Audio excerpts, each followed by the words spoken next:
Thank you, Presiding Officer. It's a genuine pleasure to have an opportunity to speak in this afternoon's debate, and I would like to begin by welcoming Aileen Campbell to her new position and congratulating her on her appointment, and also to pay tribute to Angela Constance for her work in the previous position, and who has been such a fantastic champion for equalities issues, and I'm sure will continue to be so on the back benches. One of the great joys of debating social enterprises is it's an opportunity to hear about the various social enterprises across Scotland.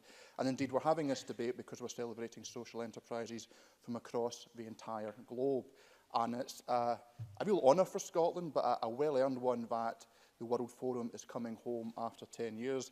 Just looking at the statistics, 1,400 delegates from across the world. That really is testament to the size and to the scale and to the energy and to the dynamism of the global social enterprise movement.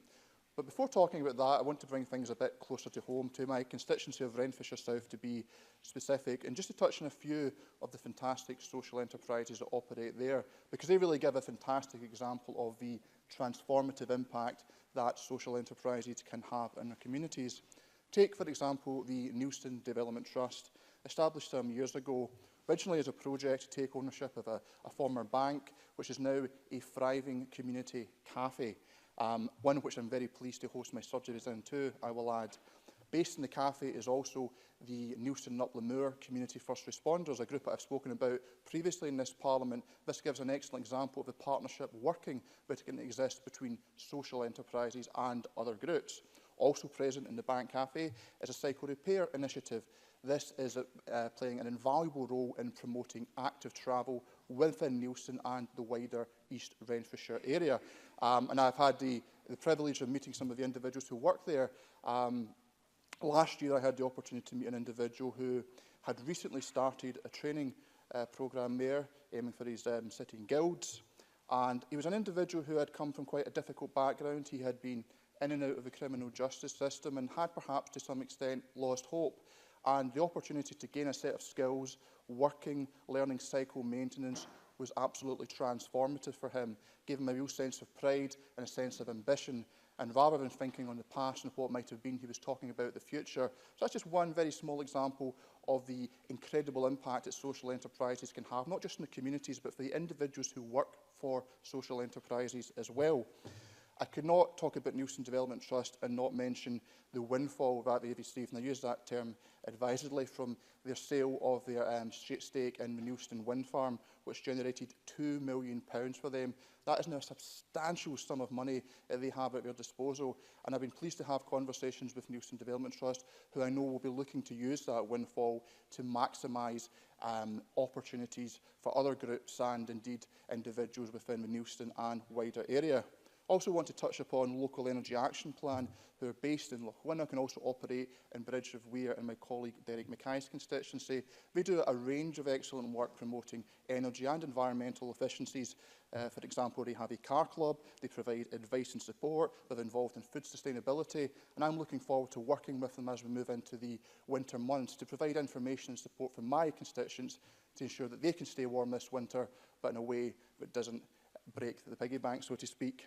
I'd also want to go and highlight Active Communities. Now, they're originally a Paisley-based organisation, and I know my colleague George Adam is speaking later, so I'm sure we'll hear plenty about Paisley-based organisations, but they also operate within Johnston as well. I want to just highlight a project that they are currently involved in, which is to seek to take over the former Johnston Police Station.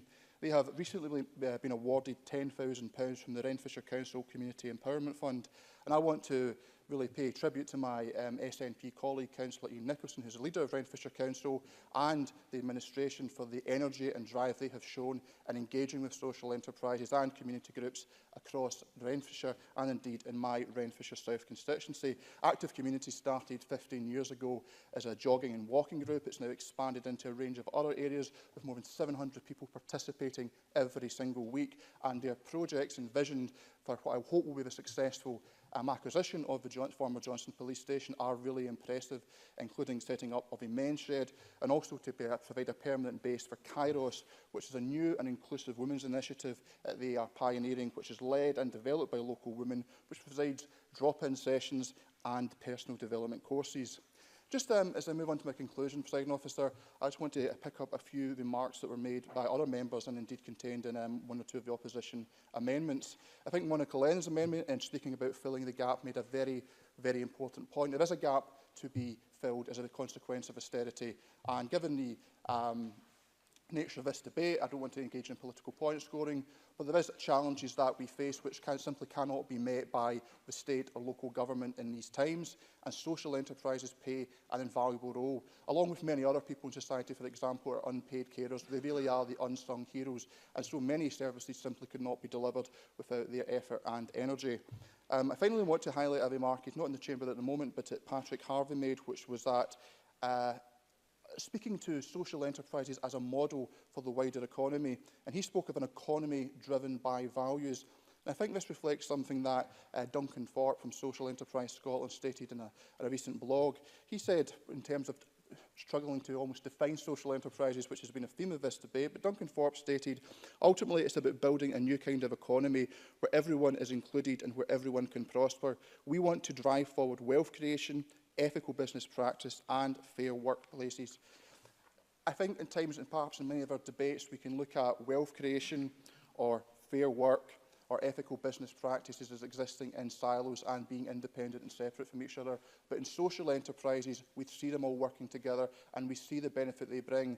So I think social enterprises will continue to deliver for our local communities. We provide a model for the kind of economy we can aspire to be in the future.